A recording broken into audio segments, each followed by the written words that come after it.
it was crazy. But I I liked Sebastian right away. He's the kind of kid that's just goofy enough that you like him. And I think we're all a little bit of misfit toys, and that's why we came out with the Trace Delinquentes. Um, at TPE. because yeah, you got to really appreciate people like that, and so I liked them right away. And then we stayed in touch, and then he called me up one day and said, "Hey, I'm thinking about opening a factory in Honduras." And I said, "Okay, let's do it." And he's like, "Whoa, whoa, whoa, wait. I wanted to have a conversation about it." I'm like, "Look, Sebastian, we could talk about it for 2, 3 hours if that'll make you feel good. But let's just fucking do it, right? Like, you got a cigar company, you need a cigar factory." Um, and so that's how the factory started. We started building the factory in November. We're in our third year right now. So what would that be? November of 2020? No. Yeah.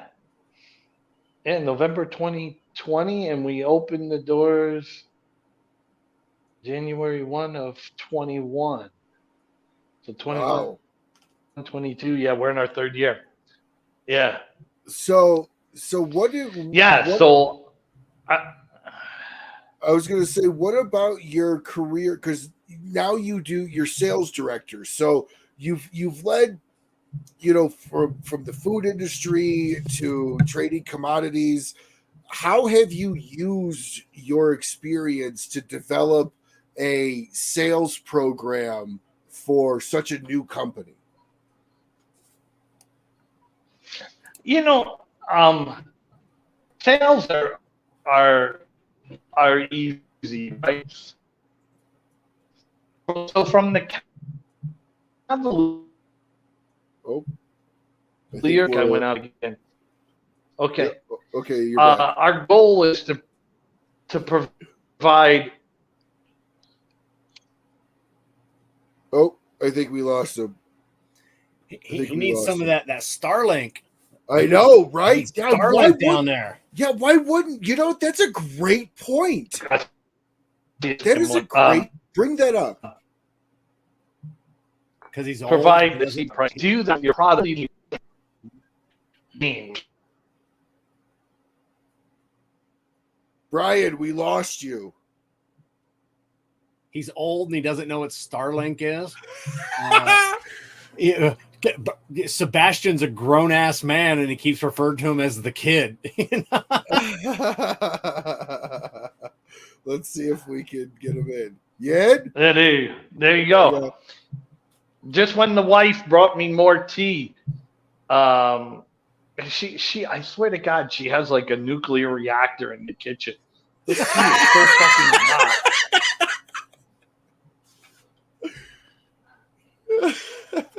I was expecting it to be a little bit cool because she made it a while ago. Holy shit! Wow. I think I burned my nose hair on the tea. Ah. So you were talking about developing a sales program. Yeah, I mean, when you create products that exceed their price point, that's how you win, right? In any business. So create products that exceed the quality exceeds the price point, um, and you can win. You really don't need. Then it comes down to just making the relationships and doing what you say you're gonna do, right? And people buy from people they trust and like. I mean Yes, they that'll do. never change, right? That's true. That'll That's never true. change. So I mean, we And don't employ like for example, right now the market has taken a little bit of a turn, right? It slowed down. It had to, right? It was on fire. I mean, how many cigars did we import last year? 500, 600 million. yeah, it was a lot. It So was a I think I lot. read something like we were down like 8% or something first quarter. Yeah, yeah. So as a company, we get it, right? We're not going to be banging on your door getting you to buy something that you don't really need. Hey, we understand things have turned down. All we ask is just keep our product in front of people, and that's it. Sure. And you had talked about buying from people that you trust. Yeah.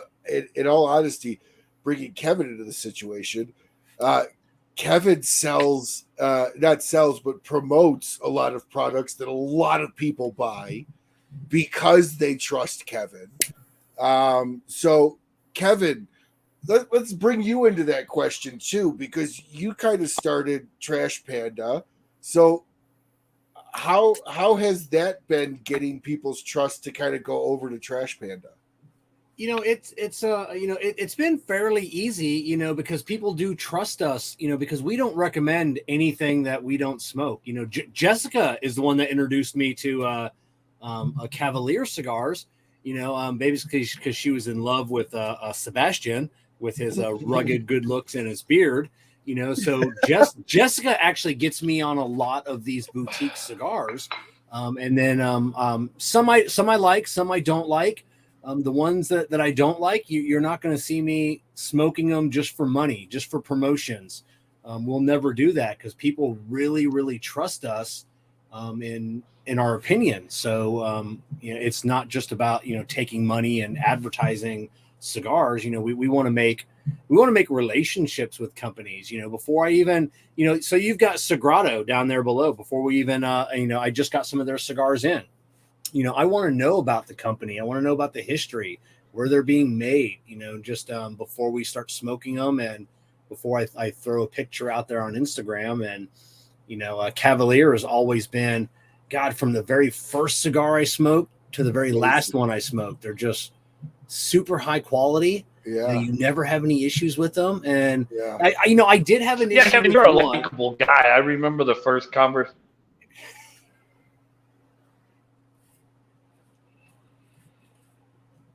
I think Kevin, you're a likable guy. I remember the first time. Oh shit! Nope, you're here. Did I go? You now. You got. You're with. Am I in? Yep. Am I in the Honduran abyss? No, but Kevin, you're a likable guy. I remember the first conversation we had. You were driving.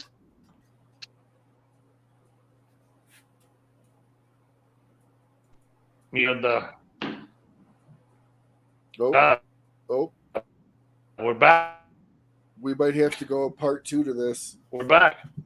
Hey, you need to get Starlink. Yeah. That's Kevin, it. I tell you what, tell everybody what because you've been smoking Cavalier for a while, long time. You've been friends with both Brian and Sebastian for a long time now. So what has you coming back to Cavalier over and over? It's one of those cigars that you just know what you're going to you're getting into when you smoke the cigar. So we all have those cigars in our humidors that I have them in my humidors. I got a tray of this manufacturer, and you're really wanting a cigar that night, or whatever, and you pull open these trays and you're like, I really want so and so cigar, but I don't know what I'm going to get. Is this going to be another one that burns, wonky, has draw issues, or am I going to get that good cigar? I open up the tray and then Cavalier's in there. I don't even have to think twice. Yeah. You're going to get a good cigar every time, it's a no-brainer just grabbing one. Now I did have one issue with one Cavalier one time, and it was one of their newest ones. I think it was probably about a year ago. And I smoked it, and the band was up too high, and it was touching my lips, driving me insane. I reached out to Brian. I'm like, hey, I go, I don't know, like what's going on. Like the band is way too high on this cigar, and he got back to me in like 10 minutes, and he's like, yeah, I just called the factory. That situation has been rectified. And I'm like, now that's customer service right there. I mean, it wasn't a bitch. I'm just like, hey, for me personally, I don't like the band touching my lips when I smoke it. and it was instant. Let's change that. It's an easy correction, out of everything that you could have a fault with a cigar.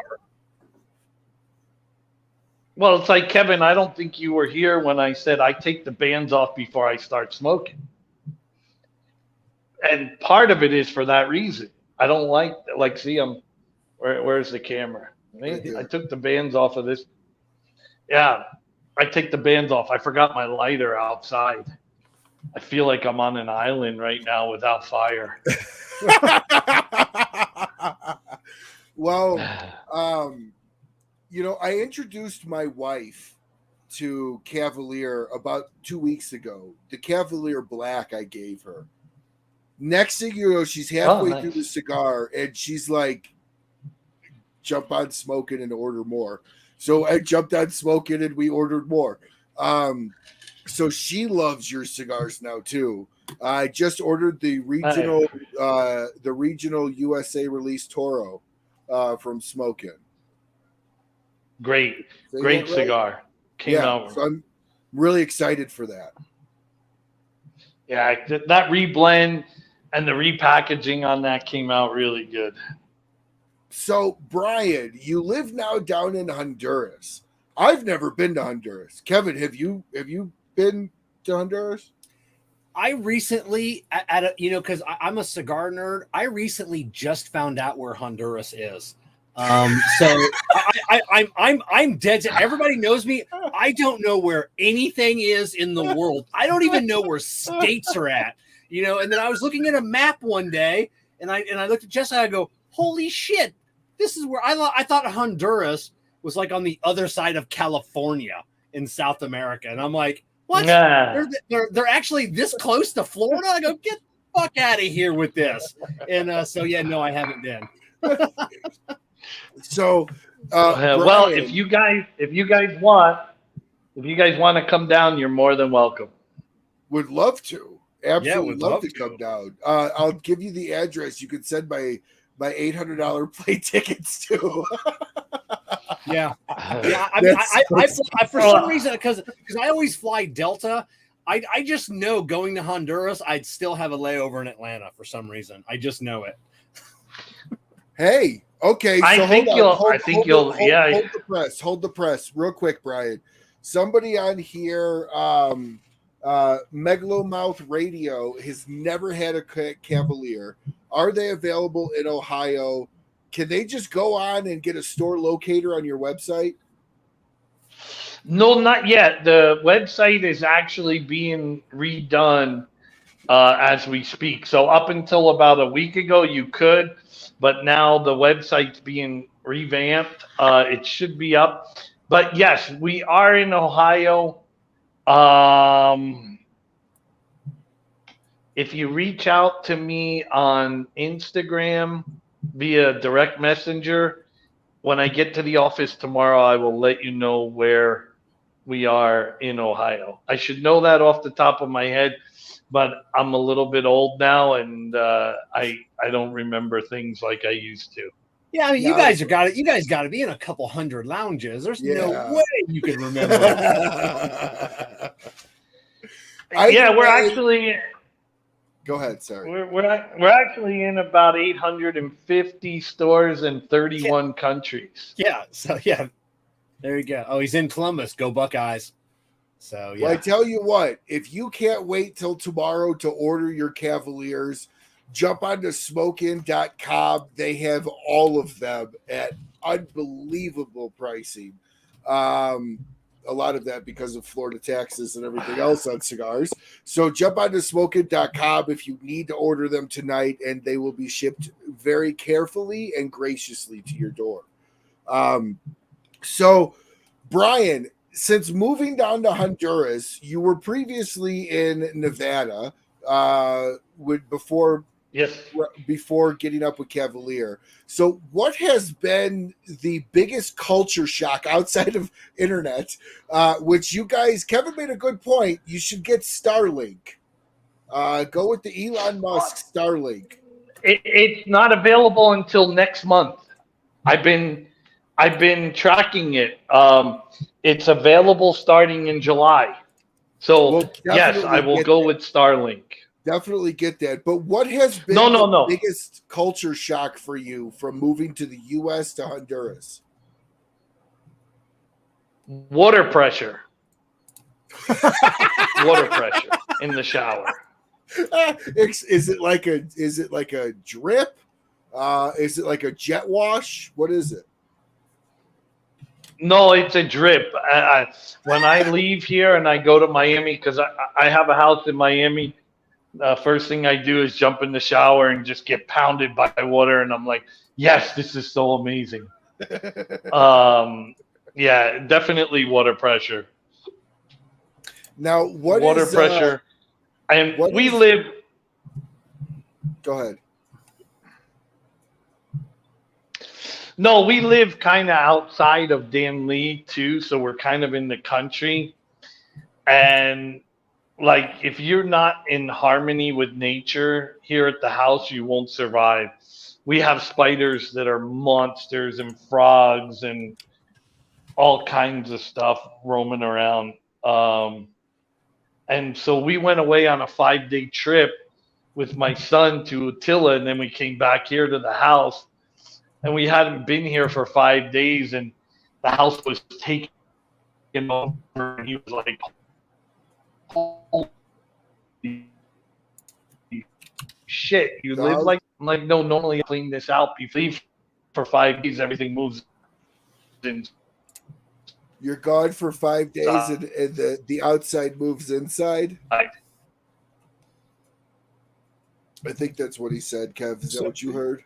I think so. So to answer your question, Governor's Cigar Lounge East does stock Cavalier cigars. 7311 East Main Street, Reynoldsburg, Ohio, which is only about 18 minutes from Columbus. Wow, look at that. Unbelievable.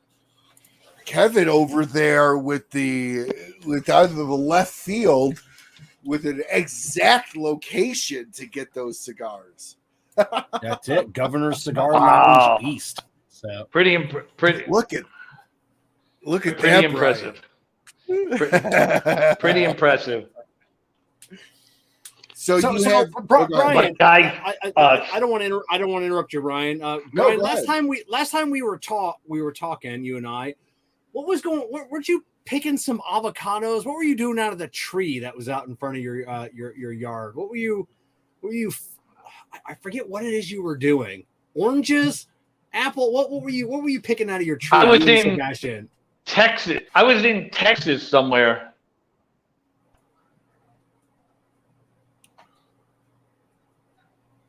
I don't remember. I was in Texas somewhere the last time we.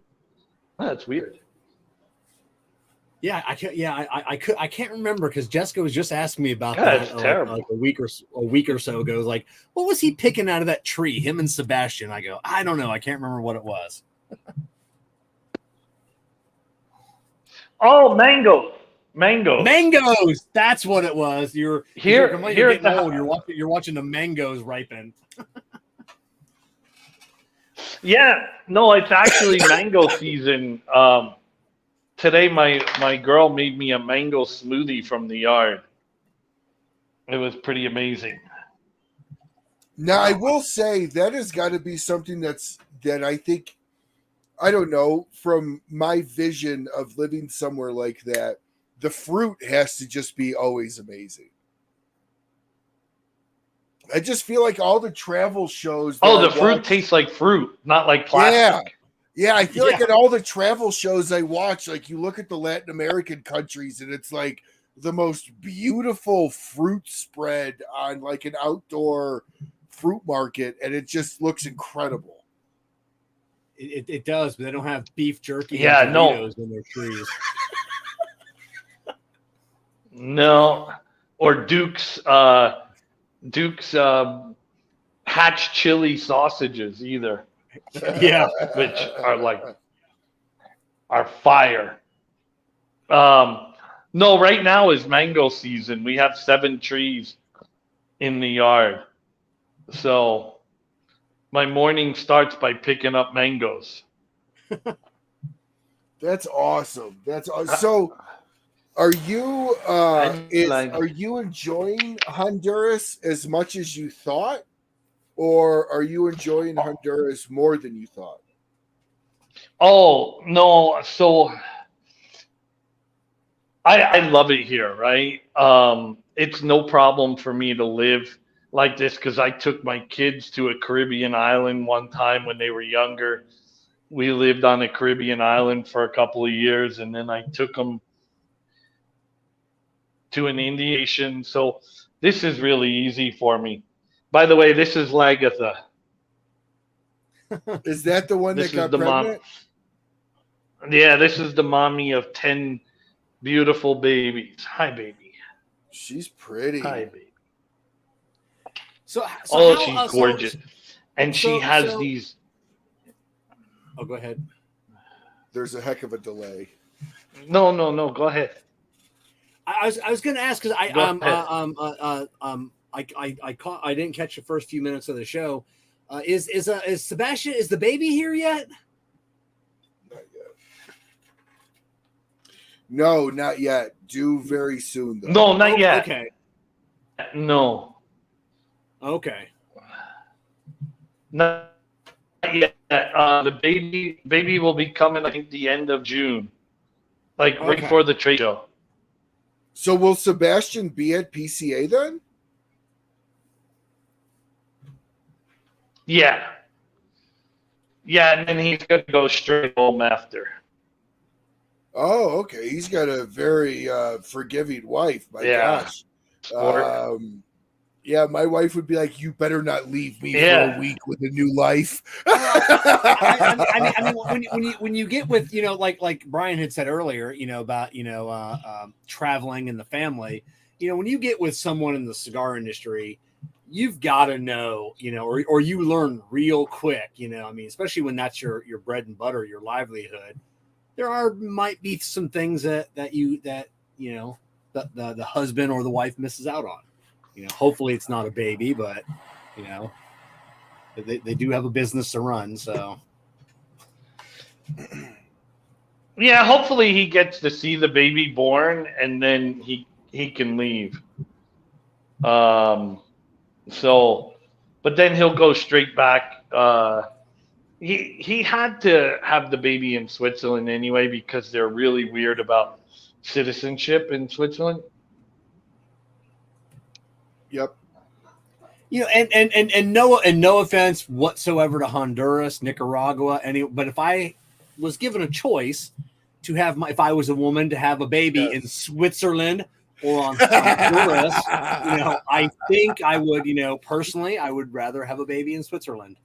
I would agree with that wholeheartedly. I think I'd agree with that too. So I know in having friends that travel international for sales and all over the world, one of the things that they had to learn was a regiment to kind of get their stomach used to eating international food because some of it's just different. It just hits differently. So as somebody that lives in Honduras now permanently full time, was that an issue for you to kind of adapt your body eating style to that food? And then is it hard to go back to the US and then back to Honduras?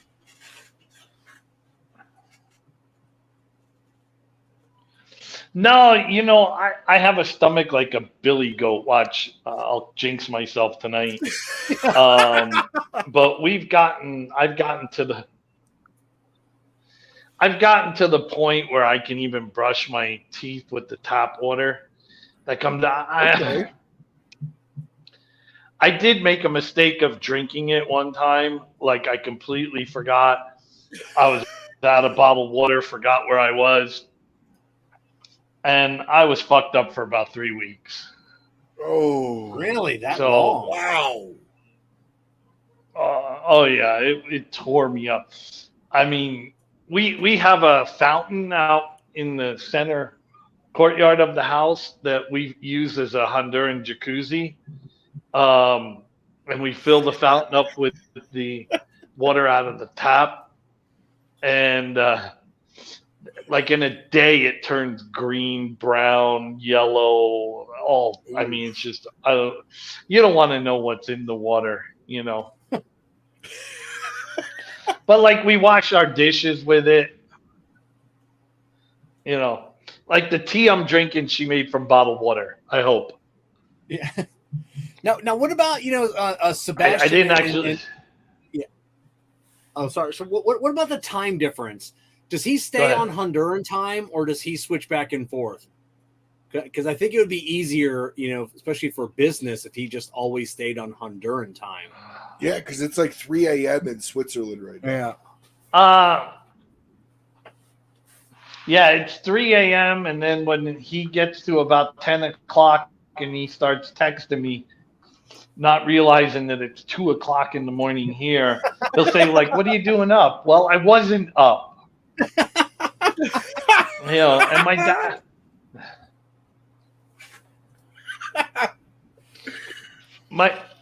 dad. My dad's 90 years old. I have grandkids, so I can't turn my phone off completely. But yeah, when he does that, I'm like, come on, man, give me a break. Like last night, I got 3 hours sleep. Jeez, man. Oof. So, but that's how the Europeans are, though. They go ahead. No, that's how Europeans are. They don't respect the time difference. Like I used to have a distributor in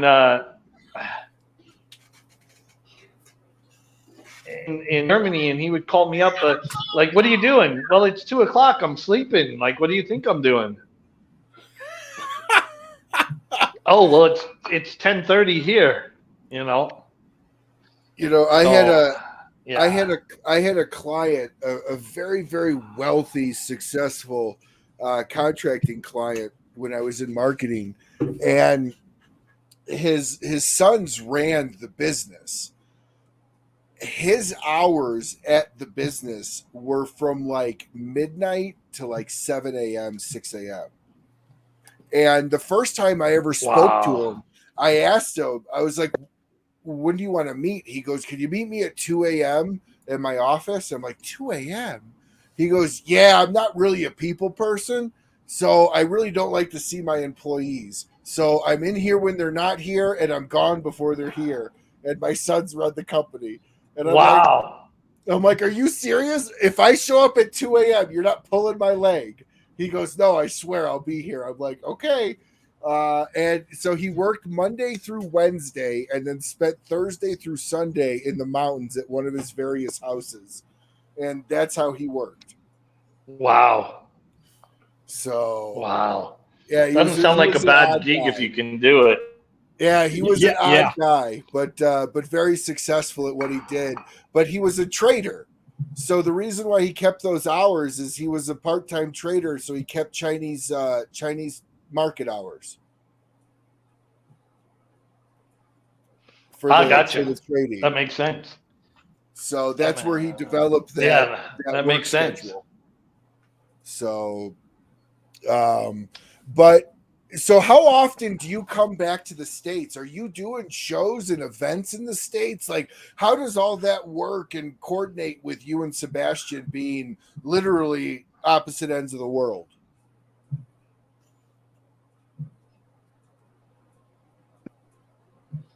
Oh, no. I come back like in May. I was back in the States 3 times. April. 3 different times too. So yeah, I just go right now. I'm not traveling because it's right before the trade show, and there's only so much.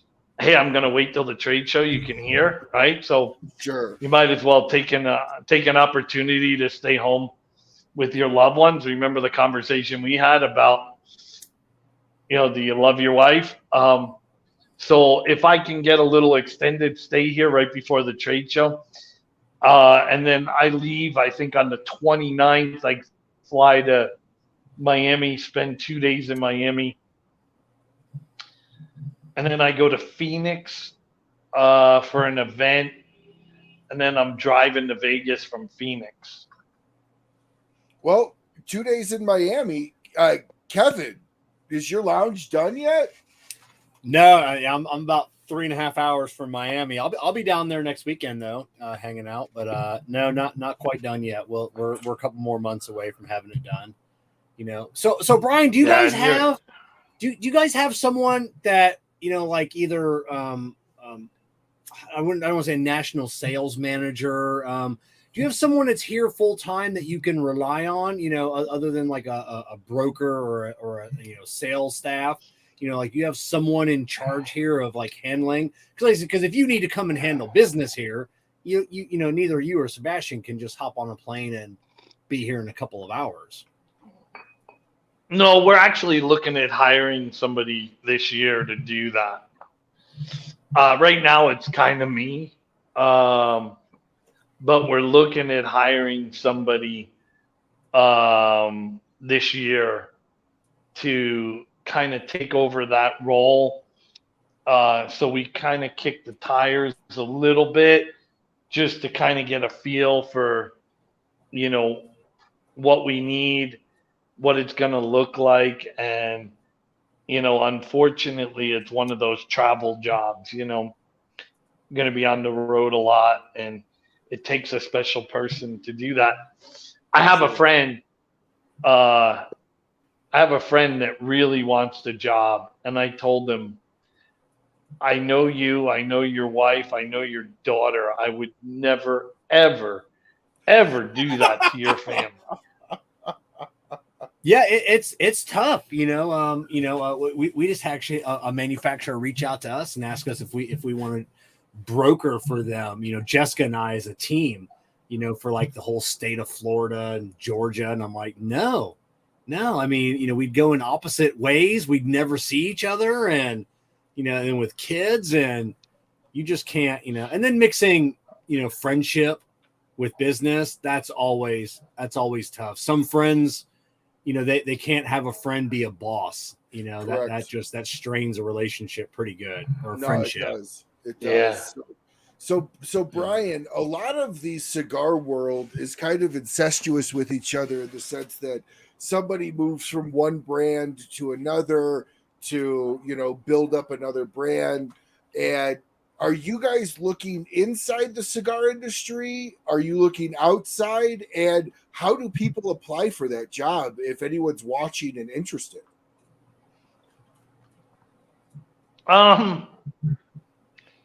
So we haven't officially taken the decision as to when we're going to do it. We're looking both inside and outside. Obviously, inside makes it easier because they have relationships and they know where Governor's East Cigar Shop is in Ohio, right? Yeah. So that makes it easier. So I kind of lean towards in the industry, but certainly not in that incestuous nature where people just keep hopping from company to company. I mean, if you're already established with a company and you want something better for your life, I'll certainly entertain that. And, the boutique world's kind of fun, right? We don't have a board of directors that we're beholding to. And we get to just have fun, which is what this industry should be. Yeah, so, it definitely should be fun. No, absolutely. And as you're looking for somebody to actually bring on, what is outside of willingness to travel, but what is a main point that you look for in a sales guy or a sales manager or a sales director?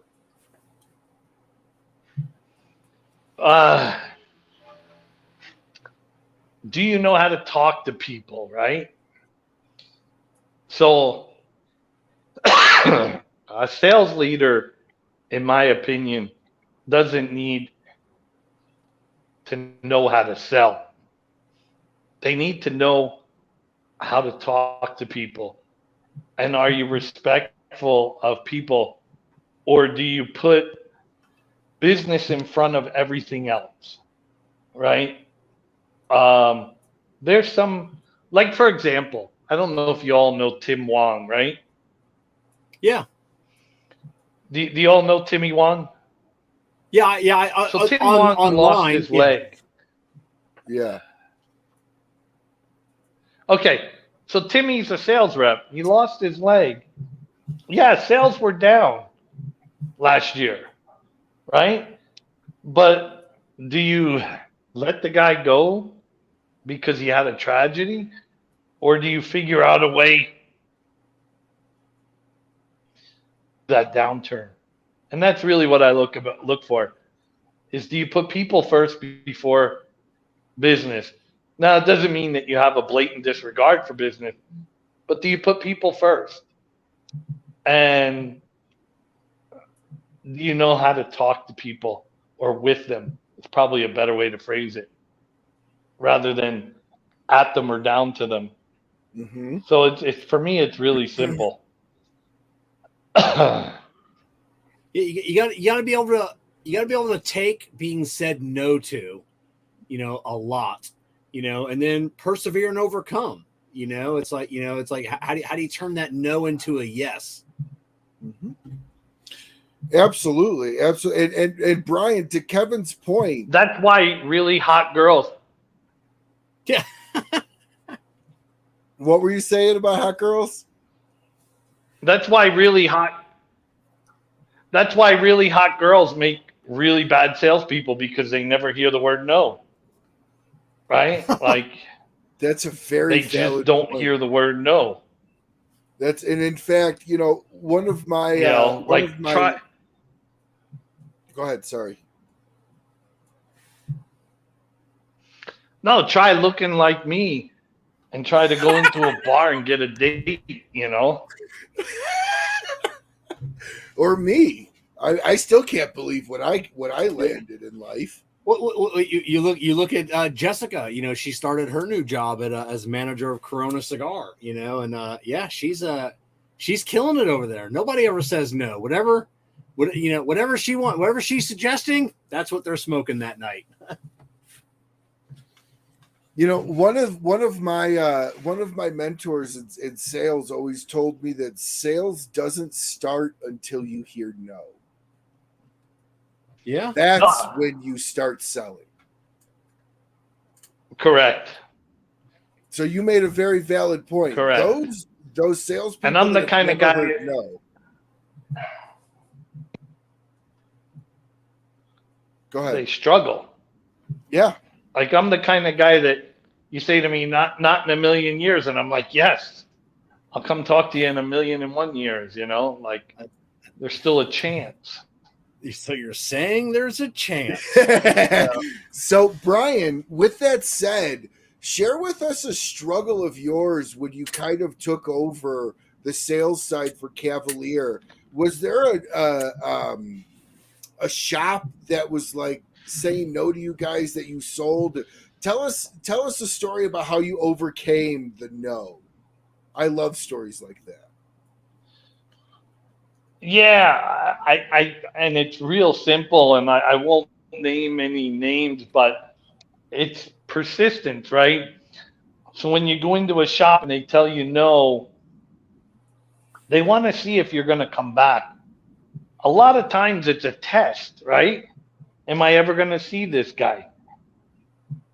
Because let's face it, if the three of us went out to sell cigars to a store, nobody's sitting in the store going, well, God, I hope those three guys come by today and try to sell me some cigars, right?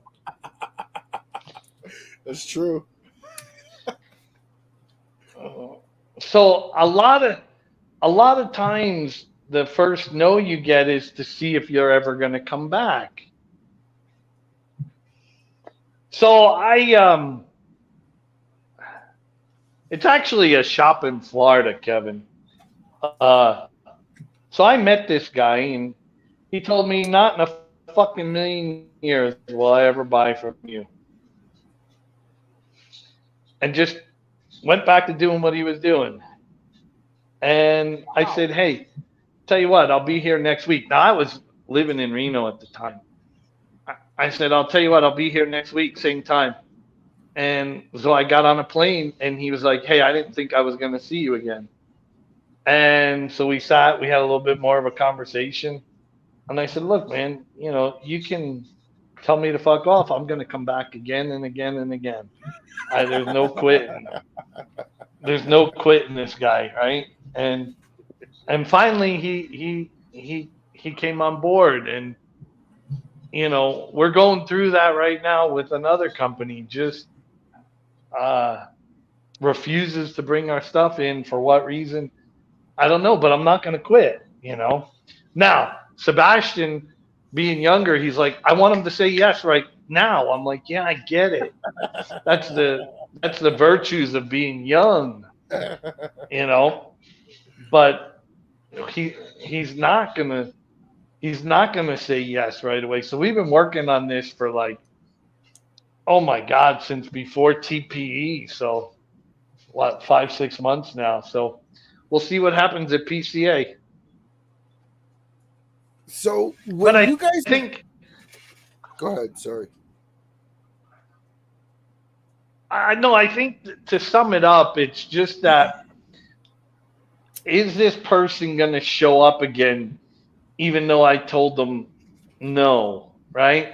And they're not rejecting the person. They're rejecting the thought of change, right? I don't know if you guys work in retail or not, but to say yes, now all of a sudden I got to enter all this shit into my POS, right? Well, that and then a lot of these brick and mortars, I can bring Cavalier in, but now I got to decide who I'm not going to carry anymore because like there's only a finite amount of space on the shelves. There's only a finite amount of money. 100. So some are like, okay, I've heard good things about Cavalier. Now I got to go through my inventory and see, okay, is there someone not performing? I'm going to get rid of them, and then gamble, bring in a new company, and then, like I said, enter, everything into the POS system. And then if it doesn't work out, I've spent all of this money and time to bring somebody else in. And, there are a lot of brick and mortar owners out there that it's bad. It's bad. And I don't want to say that the word lazy, but sometimes it's just laziness. It's like, you know what, just, that's what they think about. How much time is it going to take me? And it's like, how much money can you make? Absolutely. And to Kevin's point, Brian, how does Cavalier support their stores to make them successful?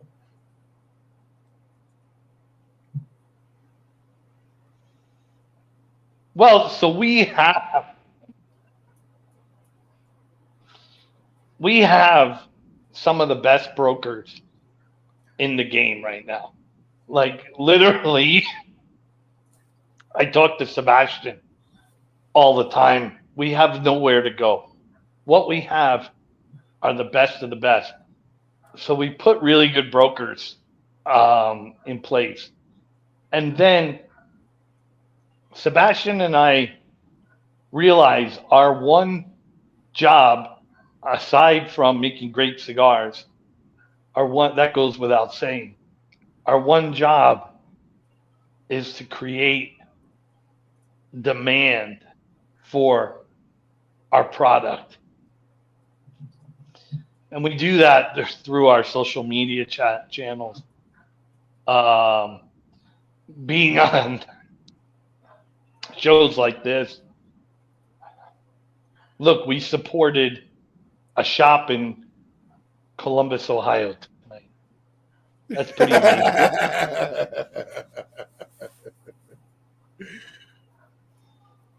So do you guys is there any near future where you guys build a full in-house non-broker using sales team? No, and I've told that to my brokers many a time, and they all look at you like you're full of shit because every company says that. Yeah. But for me,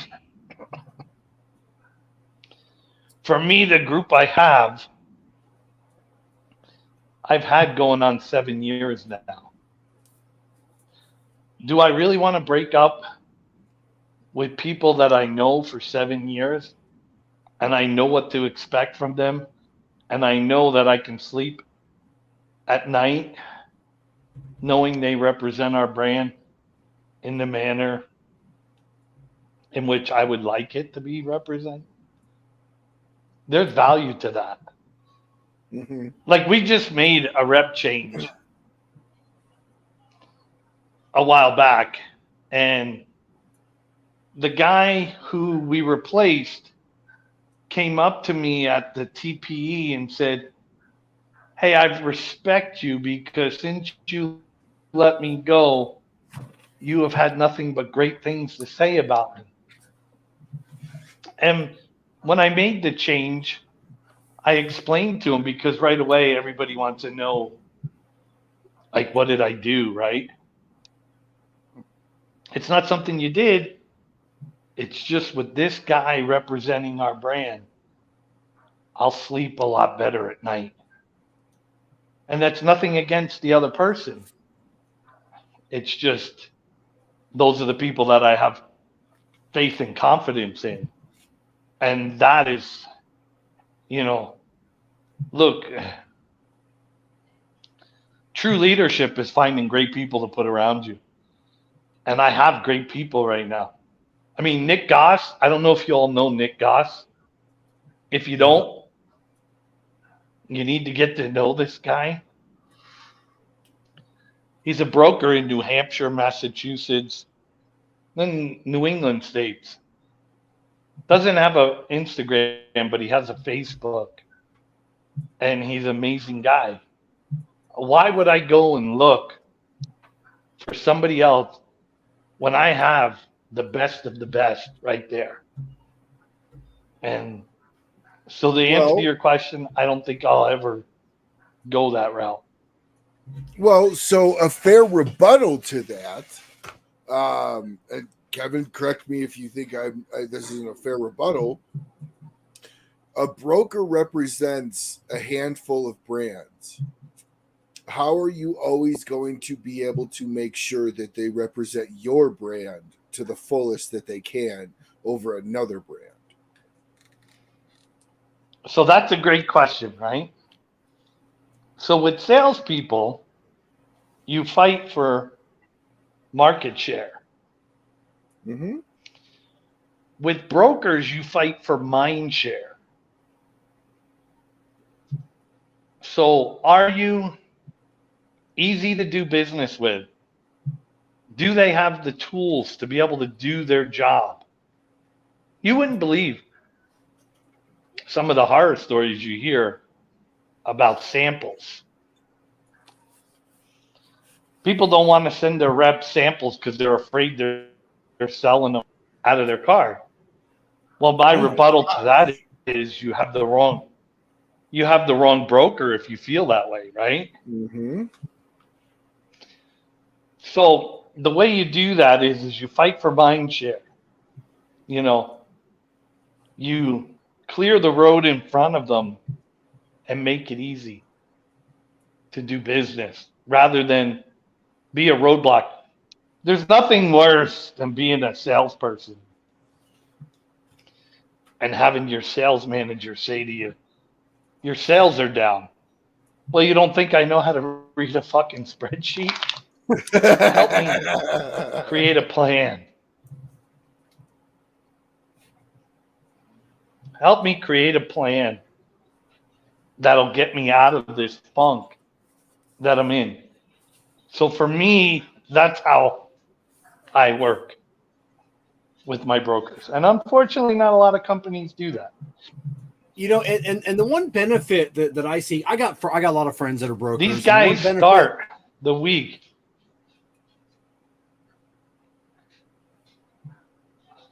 I think he was Go ahead, letting you Kev. go, Kev. There's Oh, a lot of I was saying, and the benefit I see from having a broker instead of a sales rep, if you got a shop that's not buying your cigars, that broker is still coming in all the time.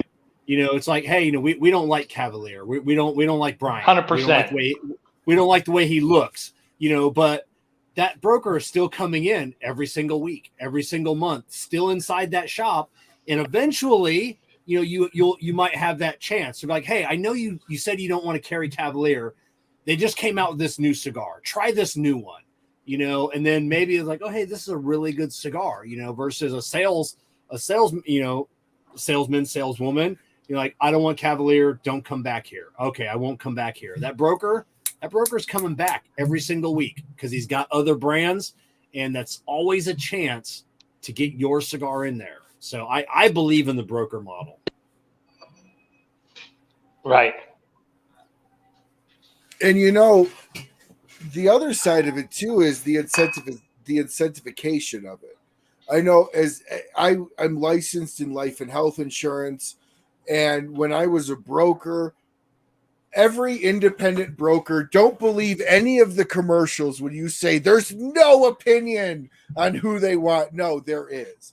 There are insurance companies that pay more of a commission, and does that play into how you guys incentivize? Because as a broker, your main goal is to incentivize that broker to sell. So do you guys kind of play? Does that make sense what I'm asking, Brian?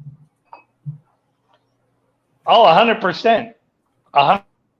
100%. So in my previous life, I worked for a food distributor that did $54 billion in sales annually. And holy shit. One day they called us down to a meeting. Yeah, a little bit more than a boutique cigar company, right? Just a little bit. But one day they called us down to Southern California and they said, how do we motivate millennial salespeople? And there was a guy who was the trainer and the facilitator of the meeting. And I said, look, guys, I'm real simple. If you don't like money, get the fuck off my sales team. And he said, well, when I was a salesman, I wasn't motivated by money. I said, that's why you're a trainer today. Because if you were, you'd still be a salesman. Look, there's no better job. There's no better job in any company than being a commissioned salesperson. Oh, yeah, absolutely. Those who can do, those who can't teach. Yeah. 100%. I'm just counting puppies because I wasn't sure. But yeah, no, there's what you always have to do is you have to make sure that you make life easy for your salespeople, whether they're in-house or brokers, makes no difference, right? I mean, these guys start the week with $0 on their paycheck. You have to respect that. Yeah. Yeah, you do. There, a lot of them are 1099. You have to respect that. And if you don't, like I said, mind share, right? They're real easy to shift you to the back of their mind. And, they know who cares about them and who is just milking them until it's time to go to the next level. And that's the problem. Yeah. Companies will tell you, in order to move your company past a certain point, you have to go to in-house salespeople. Well, how do we know this? Nobody's done it. because everybody's made that transition. We have no data showing this. It's also a lot more expense on the company because right now you have a broker. You don't have to pay for their insurance. You don't have to pay their taxes. They're 1099. Like it is. Most people don't understand this, but a salary is about half of what a company pays for you. Yeah. Oh, 100%. You know, and most people don't understand. Hey, I get $65,000 a year, but you cost about $100,000 to $120,000 a year for that company to hire you. And you know, most people don't get that. So having the broker model, it definitely has its pros and cons, for sure. And when you came on to Cavalier, what was a disagreement that you and Sebastian had to kind of overcome during your first few months? Well, we had to make some broker changes. And Sebastian's such a nice guy. He's got that hippie Swiss look to him. Well, he's neutral. He's really First time they're not, though. They sided in the Ukraine war. It's the first time Switzerland broke their neutrality. That is very true. That is very true. But so anyway, so he doesn't like conflict, right? So we had to make some changes and bring some people. And he's like, I want you to do it. And I'm like, look, man, I've hired and fired people my whole life. Hire slow, fire fast has always been my motto. I said, so you're going to have to do it. And I walked them through how to do it. This is nothing personal. We're just going in a different direction. And that direction doesn't include you. And then just shut up. That's an interesting way to put it.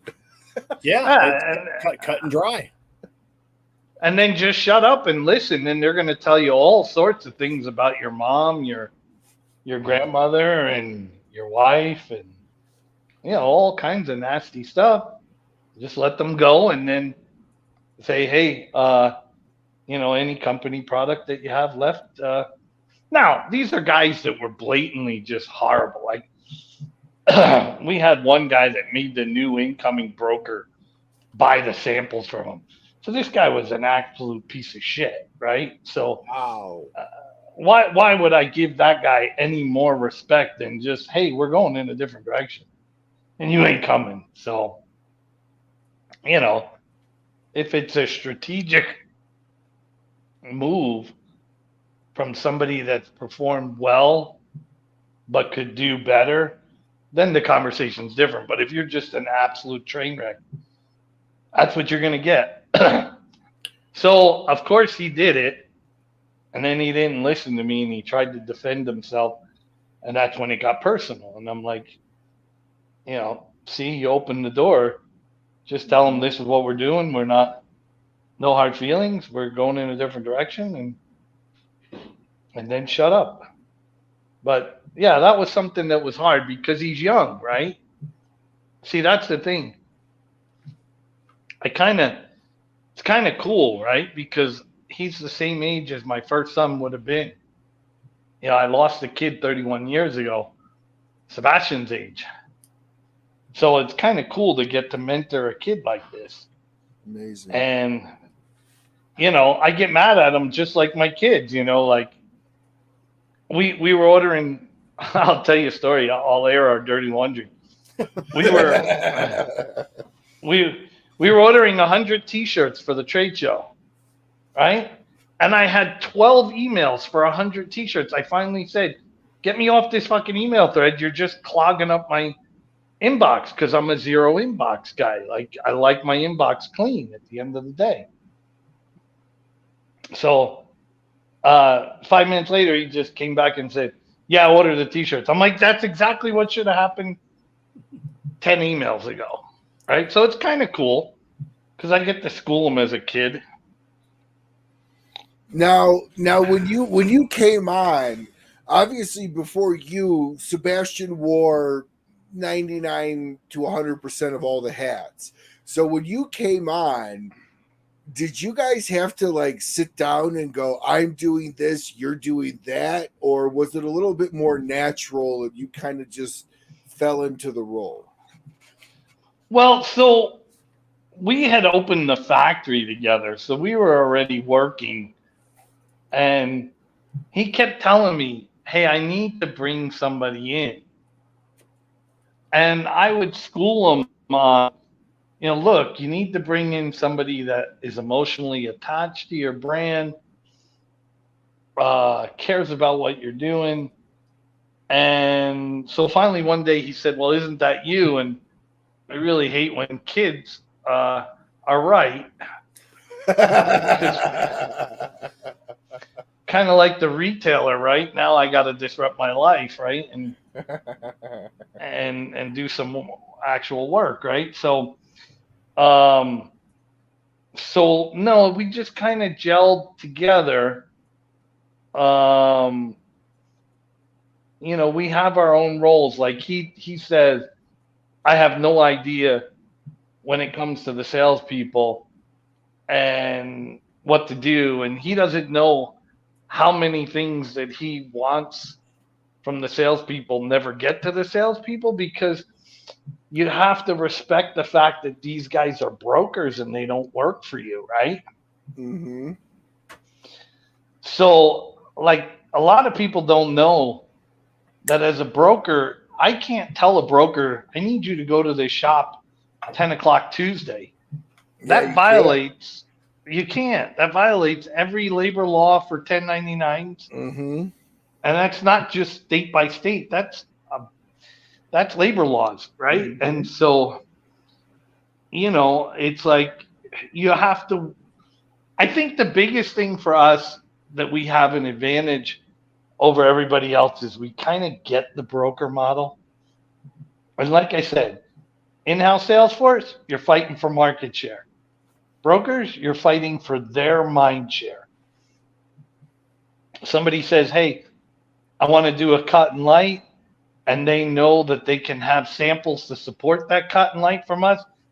All right, let's do it with Cavalier. If they know they're going to have to beg, borrow, and steal to get those samples, Cavalier's not going to be the first words out of their mouth. So your main piece of advice to anybody starting a small sales company using distribution is be very easy to work with. Oh, well, it's the Amazon model, right? I mean, Amazon doesn't have the best prices. They don't have the best products. They're just so goddamn easy. I mean, I have a pile of shit in my house in Miami right now, waiting for me to come back. Well, Brian, I want to kind of jump into our lightning round question here to kind of close the show here. What is your favorite non-alcoholic pairing with a Cavalier cigar? And what I mean by that is give us your pairing and give the cigar to go with it. White Series, peach and black tea. Okay. All right. That's easy. That's easy. Give us another pairing.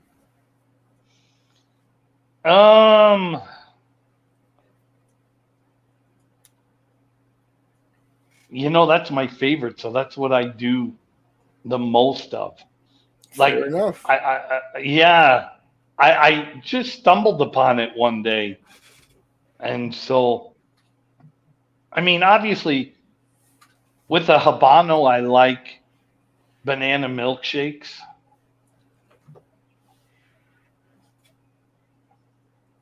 Interesting. Banana milkshakes. I love banana milkshakes, but I would never have guessed they went with a cigar, especially a Habano. Everything goes with the cigar. So I'm going to jump in. My favorite pairing is any Cavalier cigar, Bacardi and Diet. That's it. Bacardi and Diet goes with every Cavalier. Well, when I was a drinker, it would have been dark rum, root beer, and a scoop of vanilla ice cream. Oh, that sounds delicious. Ooh, adult root beer float. Very nice. Very nice. When you're tasting 8, 10 plus cigars a day, how do you keep your palate clean? Yeah, you don't. Anybody that tells you you do, they're lying to you. Well, let We've me ask had- it to you like this. Do you smoke the entire cigar? Or I've often No. heard that people smoke a little bit of it and then try another one. Absolutely. If you try to smoke, like when we have clients down here, if you try to smoke the whole cigar, you're going to burn yourself out in about five minutes. Now, what is your favorite size? A 6x44. Okay. So you're more into that Corona size. Yeah. Nice. That man after my own heart. I'm Corona and Lancero are my favorite two sizes. Kevin, what's yours? I mean a torpedo. I'm a pointy tip type of guy.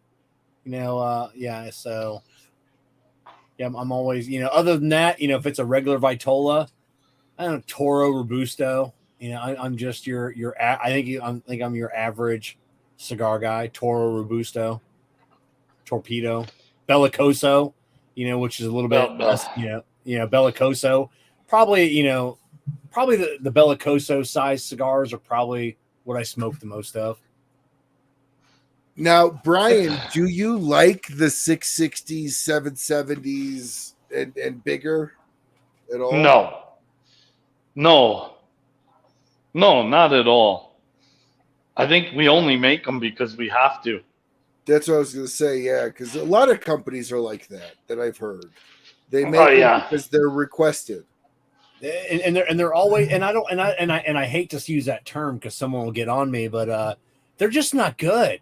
You just can't pinpoint. For me, you can't pinpoint those flavors. When you get too big, it's just all, it's just bland. In my muted. Yeah, muted is the Yes. term. There you go. It's just a lot more muted of a flavor. You get you go down to the smaller, even all the way down to Robusto. A Corona. You're just getting more flavor. I think people just see the price point because it's not that more expensive.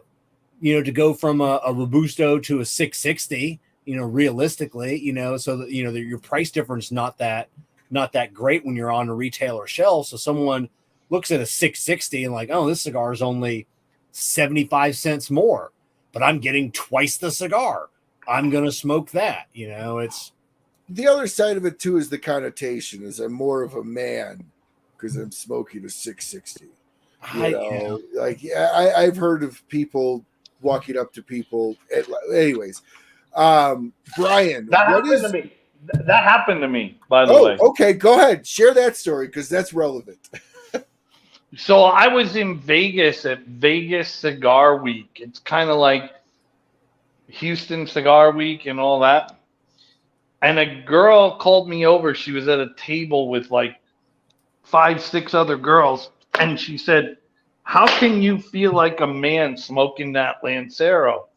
So I just clipped the end of it off of it, gave it to her, and she smoked it. And she went, oh, my God, the flavors are amazing. I'm like, yeah, I'm not compensating for anything either, honey, So what is and Kevin, this is for you too, because you go to a lot of lounges, and especially now that Jessica works at a lounge. But Brian, what is your biggest pet peeve when you walk into a lounge? Those good old boys club cliques in the lounge. Like everybody should be welcomed in a lounge.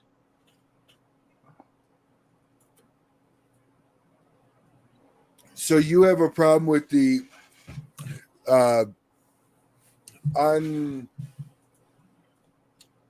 you're not new around feeling here. invited. 100%. And women felt that for the longest time in cigar lounges, and it's now changed, It has. right? People used to say for years that the cigar industry, that women need to embrace the cigar industry, and it was actually the other way around. The Yeah. cigar industry needed to embrace women. Which is crazy to me because you look at a lot of the factories, it's majority women. So Yeah, well, because they pay attention more to detail. very much. My wife would attest to that 100%. And I know Jessica probably would too. Yeah. So Kevin, what is your biggest pet peeve when you go into a lounge?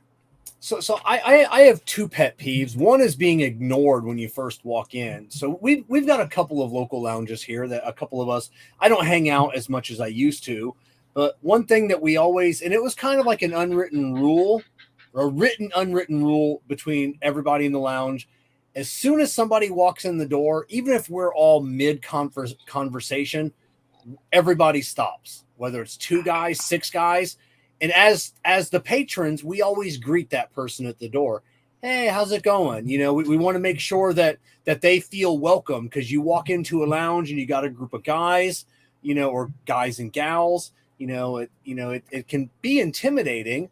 You know, they'll go out into the humidor, you know, grab their cigar. And one thing that we do when they come out is we'll flag them over, you know, like, hey, come sit with us. You know, we'll, you know, like, hey, this is, you know, what we're talking about. Or we make sure that they're feeling welcome, because that's, you know, that keeps the brick and mortar open. That, you know, that's a new customer that could be coming back, and a new friend that you get to make. Sure. So just being ignored by not only the shop owner, but just, you know, feeling that click that Brian was talking about, you know, that some lounges have. And my other pet peeve is the hoverers. You know, people that follow you around, you know, oh, hey, you know, what can I do for you? And they'll be like, no, you know, I'm just browsing around, you know, I'm just, you know, I don't know what I want to smoke. And then, you know, they'll just stay, you know, just off to the side. And it's just like, leave me alone, get away from me. You know, I don't know what I want to smoke, and, you know, and then just get away from me. That's why I like the. That's why I like the shops with the register in the humidor. Yeah. So you avoid that hover, right? Yeah. Yeah, absolutely. My biggest pet peeve is the ashtrays and a sticky floor. That's my biggest thing, is ashtrays. Because if you're not willing to do the small things, then that makes me question some of the bigger things and bigger aspects. Working in the retail world, that's what I've learned about retail. So, Brian, what is your favorite wrapper? Now, you can give me musician and cigar wrapper, but what is your favorite wrapper? Oh, my favorite rapper. Wow. I'm going to have to say, what? I'm going to have to say Acquid. It's a Mexican gangster band. Never heard of them. Acquid. And then my favorite cigar wrapper. That's really hard. Because the only one I'm not partial to would probably be a San Andreas Maduro, but everybody Really? you need it. Yeah, Really? I think only because I think I overdid it back in the day. Okay. I smoked a lot of Hoyo de Nicaragua #1 Maduros back in the day. Well, let me ask it to you this way then. What is a wrapper that Cavalier doesn't work with that you would like to work with? Corojo. Okay. Very good. Kevin, what's your Corojo. favorite rapper? Oh, Kevin's plugging stuff in. What's your favorite rapper, Kevin? Musician would be Luke Skywalker, baby. Luke Skywalker and the Free Live Crew. Nobody could spit it like Luke Skywalker could. As in rapper, it's go-to is Connecticut Broadleaf. I love Connecticut Broadleaf. I love Corojo. I love Corojo rap. Oh my god! Just when you get a company that makes just a banging Corojo, there's nothing that can beat. Just a really silky, smooth, good Corojo. But as of lately, just Connecticut Broadleaf. It's just got that grittiness. That You're gonna wanna get the LE for Cavalier for 2023. We don't disclose the blend, but you're gonna want to get it. Oh yeah. Okay, so did we just get like a world exclusive right now? Insight Maybe. into 2023. So Brian, which Brian is known for. Brian caught some shit the first time. The first time he was on my show, said some shit that just he got calls the next day. Like, what the fuck? Why would you say that? It was, yeah. You even got the calls, Kevin. Yeah, I even got the calls. So yeah, but but I'm just telling you, you're gonna want to get the LE 2023. What shop does Jessica work at? She works at the new Corona Cigar Sarasota. Oh, nice. It's an El shop, right? Well, no, the VIP. It's an El Septimo VIP lounge upstairs. Okay. So yeah, but a beautiful downtown Sarasota. It's just one of these multi-million-dollar, just luxury, beautiful lounges. She gets she finds it odd how many guys ask her to cut her cigar or cut their cigar. She finds that very odd. She'll pick out a cigar and then it's like, hey, can you cut this for me?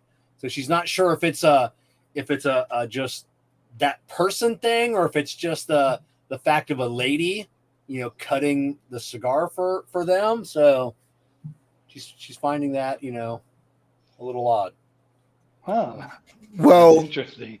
I love the fact that we just got a Cavalier Rocky Mountain Cigar Show exclusive insight into a little bit. Yeah, just a little. It's not much to write an article about Charlie and Nope. Half Wheel, but nope. But it's a taste of what is to come. And I like Kevin. Love that broadleaf. I am super excited to hear that. Yeah, I didn't say why. I just said you're gonna want to get it. He didn't say anything at all. So but yeah, it's Kevin. That's what I do, Ryan. That's what I do. So Brian, moving on? What is your favorite cut of a cigar? Oh, I'm a straight cut guy. Have you grown adapt to the fingernail yet? All the right way to do it from what everyone tells me. The Cuban pinch, I do that too. And that's only because I'll forget my cutter all the time. Just like I forgot my lighter just now. and the connection's been really good. So I've been afraid to move at all. Yeah. No, it's been fantastic. Abe told me that he does the bite. Are you a biter? No, I've never been a biter. I've either been a Cuban pinch guy with the thumbnail or a straight cut guy. Yeah, I tried to do the bite once and I spit for the entire cigar. It reminds me of the old movie with Richard Pryor and Jackie Gleason. I forget what the movie was where he's like, just bite the end of it off, and it was the same thing. He was spitting out tobacco. So what I always like to ask this question. It's a question that I find to feel insightful around bringing a little bit of introspective into how you want yourself to be seen.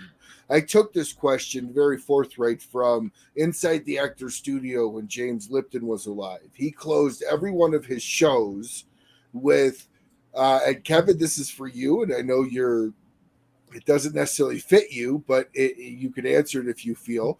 When you meet whatever creator you think exists, what would you like to hear, Brian? It's so funny that my buddy from Palestine just called me while you asked that question. I'm going to say that there's 40 virgins waiting for me. There's no wrong answer, so that is so funny. that is really, hey, like I said, there's absolutely no wrong answer. I just want to be told I did a great job. What about you, Kev? If there was a creator, and I would want to know, did I do good? What was my time on the earth worth the effort that it took into making sure that I was here? And that's valid. That's why I like this question, because it forces people to kind of think how they would like to be seen. Last question of the night, Brian.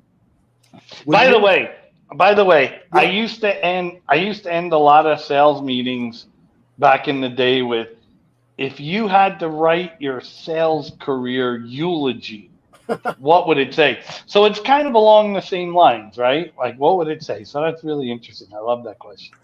Yeah. And so last question to close the night. How would you like the cigar world to remember Brian Motola when you're done and gone? Wow.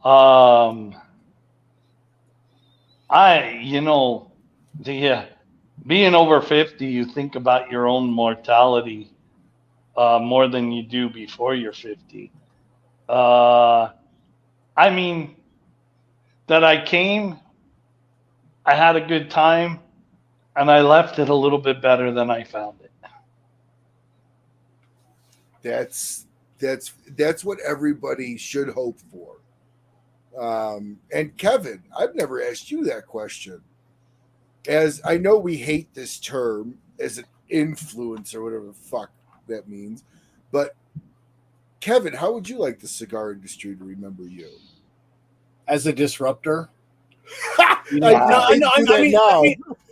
and not in a bad way. Like I want to know that I changed. I and I really do think that in a certain way that I've changed how cigar influencing goes, how cigar media goes. I want to be known as a disruptor that made people think hey it's maybe what the thing I've been doing for 20 years could be done better. But yeah, I want to be known as a disruptor, good or bad, a disruptor. I like it. Absolutely. And Kevin, I don't think anybody would think of you as not the disruptor right now. I definitely for sure on that. So, well, Brian, thank you so much for coming on. Kevin, what an excellent surprise. Always love having you on. And really quick, Kevin, are you able to come to our event? I don't think I'm going to be able to come because this lounge is kicking my ass. But I think Jessica might still be able to make it out there. Awesome. The lounge is it's horribly over budget. We're trying to secure funds to finish this damn thing, and it's tough. Hey, Brian might be able to help you out with some Cavalier chairs. That's the two. I need two. I just want to throw it out there to anybody. I do need 2 lounge chairs. So, do you? What do you do in that easy chair? Yeah, we want to get a couple of lounge chairs just so when we're doing interviews, we're a little bit more. And then when we have people over, they have somewhere to sit into. or sit in. Uh, So, but yeah, that's yeah. two of a couple dozen things that we're still lacking. But yeah, it's Now, well, never hit me ending. up. Hit me up, Kevin. Maybe we can make that happen for you. Awesome. Look at that. I am building people together. Yes. Awesome. I am closing deals left and right on the show. Fantastic. So again, thank you so much for coming on, Brian. I stick around for the after show here for a quick sec. I'm so happy the internet has been absolutely flawless for the last hour. This has been I fantastic. apologize. No. So don't move. And everybody, he's getting Starlink next month. So this won't be a problem. And by the way, Brian's cell phone number is in the description below. He loves 3 a.m. phone calls. Yeah, He's clearly used to them. Oh, yeah. Love them. So, Kevin, as always, thank you so much, brother, for jumping in and joining the show as an amazing guest, friend, and being just part of this. Thank you very much. And to everybody watching, thank you so much for watching here in the Smokin' Studio at the Rocky Mountain Cigar Show. And to all of our sponsors, thank you so much for making this show happen. And until we see you all again, smoke what you like, smoke as often as you can, and have an absolutely fantastic rest of your week. Bye, everyone.